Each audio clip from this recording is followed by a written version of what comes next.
Television viewers in Denmark are tuning in tonight for the season 2 premiere of a surprise hit reality show. Its star is the U.S. ambassador to Copenhagen, Rufus Gifford, who was given the job by President Obama as a reward for raising more than $1 billion during the last election campaign. Ambassador Gifford, who is gay, married his partner in Denmark last weekend, and as special correspondent Malcolm Brabant reports, from Copenhagen, his unique brand of diplomacy is raising eyebrows amongst traditionalists. In a city accustomed to flamboyance, the union of the U.S. ambassador to veterinarian Stephen de Vincent was not only the wedding of the year, but also a landmark for diplomacy, Rufus Gifford style. Here in the country that created fairy tales, we get to have our fairy tale. And now I guess it's about happily ever after or something, right? But Americans are pretty good at that. So we're just so happy. The couple's cheerleader-in-chief is the ambassador's father, Chad, former chairman of the Bank of America. Rufus is just such a people person. He has this unique ability, and there's nothing false about it, that he just cares. He cares about people, and that smile says it all. So he is so genuine, it amazes me. How do you think this style helps America? As an American, I worry about our country and frankly, our politicians that seem to say what they think they need to say to get elected. And I abhor that. I think it's sad for our country, and Rufus is the opposite of that. He says what he thinks, and he just believes what he says, and I wish we had more like him. Within an hour of tying the knot, the ambassador was posting on social media, where he has a huge following. So, this is as far as you can come today, but on October 16th, please join us for the premiere of Jæja Ambassadoren fra Amerika, Season 2 on DR3. See you then. My time in Denmark is running out. I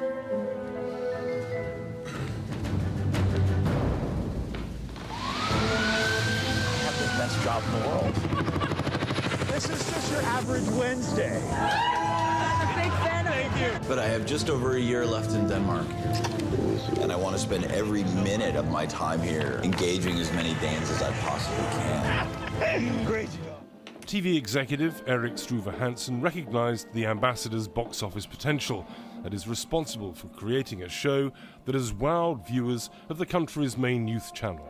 I think it has become that big a success because of Rufus' character. He is what we call a big character. All our viewers and a lot of people in Denmark, they love him. They think he's a good role model. He's so positive, and he likes Denmark as well. He's very positive about our country. Weird if you did.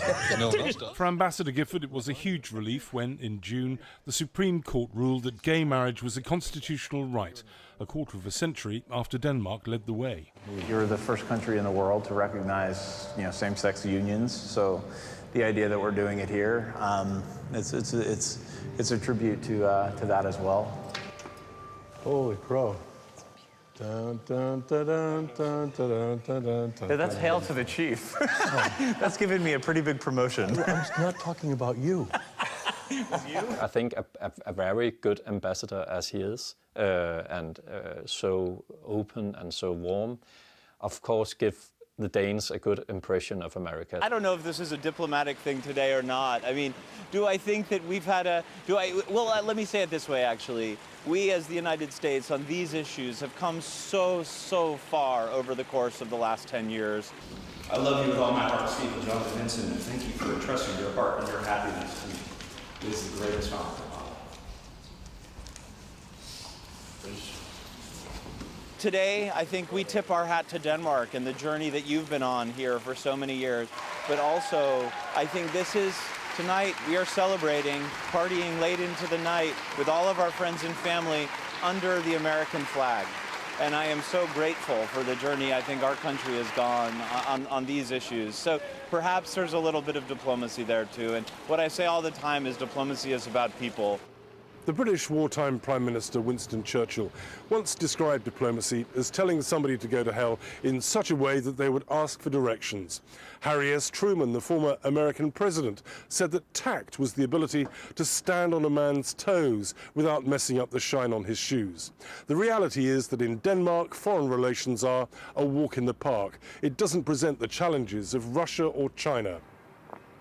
But the ambassador, a former Hollywood producer, has not managed to win over foreign policy expert Hans Moritzen, a traditionalist when it comes to diplomacy. Don't you think that he's perhaps got some lessons to teach traditional diplomats, in that he seems to be doing an awful lot to be able to promote America's image? Yeah, but the thing is, I think that he's promoting his own image, because I think people can understand that it's more his own image than the American image. Because people know all kinds of things about US foreign policy, which they don't like, but they like Mr. Gifford. Do you not think that this might work in some other parts of the world, for example, where perhaps you need to have a different, fresh approach? No, it wouldn't work in Eastern Europe because they don't like gay people. So it has to be in Western Europe, and yeah, that's about it. It couldn't be in Africa either. You have to have a very common cultural background, because to understand many of the things, he says you have to have this Anglo-American background, which we have in Scandinavia. So it works very well here. At his residence, the ambassador disagrees. I think you could do this in any country around the world. Is it easier in Denmark? Absolutely. If you go to other countries, which certainly might not be as receptive to American messaging generally speaking, and the American brand is far worse than it is in Denmark, I think the work is going to be much harder. I think openness and honesty always win out in the end. And will you get hit in the meantime? Sure. Will it be hard in the meantime? Absolutely. But it's still worth it, because I think people respect it. Love you guys. We'll see you in a couple of minutes. Yeah. Rufus Gifford has worked for President Obama for almost 9 years, and diplomatic sources say he enjoys the trust of the White House. The big question is whether he'll seek political office once his term ends in a year's time. His father hopes not. He says the ambassador is too good for that. For the PBS NewsHour, I'm Malcolm Brabant in Copenhagen.